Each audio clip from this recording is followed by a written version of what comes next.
Hey everybody, and welcome to Montana Musings.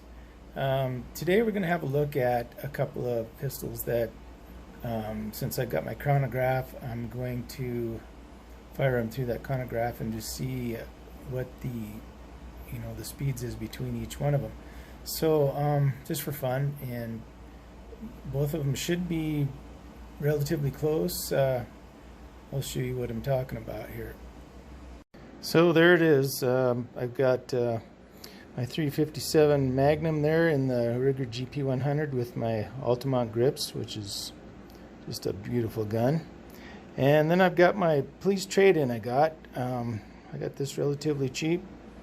I think it was around 350 bucks after all was said and done. And I have swapped out the barrel and put in a 357 SIG barrel. It used to be a 40 Smith & Wesson. Of course, most of you know that. But this was a Rock Slide USA barrel. I just looked it up. I got it in 2020, and it works really good. And it was like 70 bucks. So I think, from what I'm hearing, that's pretty cheap, especially these days, I suppose. But I have no complaints with it. Don't even know if the company's still around, so you might check it out. But here's a look at the 357 SIG. These are 124 grain hollow points, and these are MagTech 125 grain 357 mag bullets. And so we're gonna head out to the range and run these through the chronograph, and we'll be back after a bit. Hey there, well, we made it out to the range to do this chronograph of the 357 SIG and the 357 Magnum. And I have my Glock 22 that's converted to 357 SIG, and we'll be shooting, I thought they were 124 grains, but these are 125 grain jacketed hollow points from SIG Sauer. And then I have MagTech 125 grain hollow points in my Ruger. So let's shoot some through the chronograph and see how they compare. We'll start out with the 357 SIG first.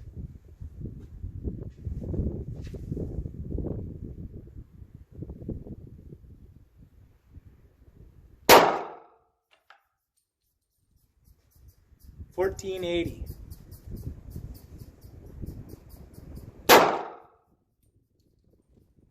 1437,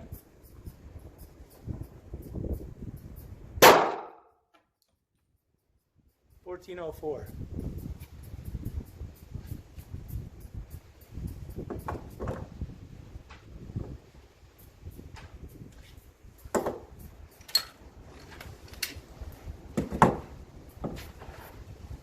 'kay, now we'll go with the GP100.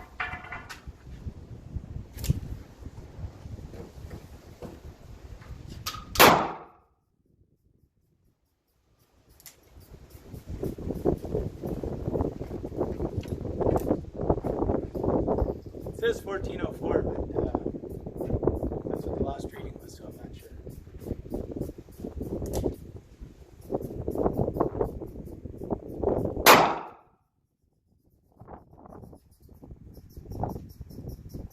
Yeah, it hasn't changed, so I'll have to, let me check this. Hey there, I was out at the range, and as you'll see in the footage out at the range, that I don't know if you can tell, but the wind was blowing pretty hard, and so I had the chronograph kind of inside the edge of the building, not the building, but just the shelter, and because I didn't want my chronograph to blow off the table. So I just tried doing it with that way, and that didn't really work, as you'll probably see. And then I decided, well, I'm just going to move the table and the chronograph out into the sun and just hope for the best. And of course, obviously, anybody who knows about this chronograph, that's the key, I guess. So it worked pretty good at the end there, but we'll let you see the rest of it and what the final product was. So here you go. Got a couple rounds left. I'm going to try it. I moved the chronograph out in the sun, so we'll see if that makes a difference. So So here we go.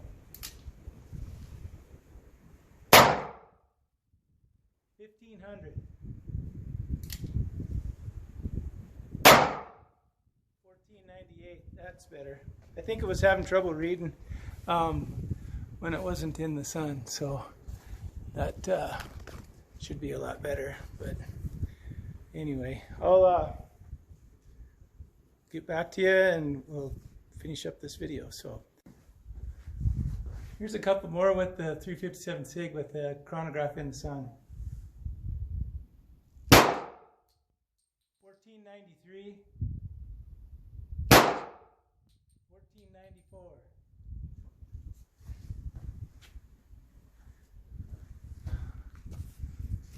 All right, well, that's a little more of what I was expecting. So either way, they're really close to each other.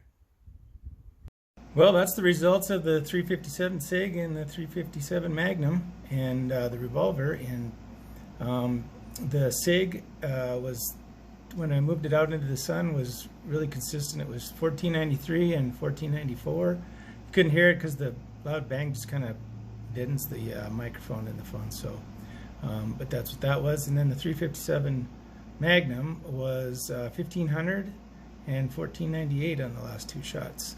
So that's more of what I expected. And anyway, it was fun shooting, even though the things didn't work out the way I planned. I guess lesson learned, put that darn thing out in the sun and you'll get a better reading. So thanks for watching and putting up with my shenanigans, and we'll see you again in another video. Once again, thanks for watching Montana Musings.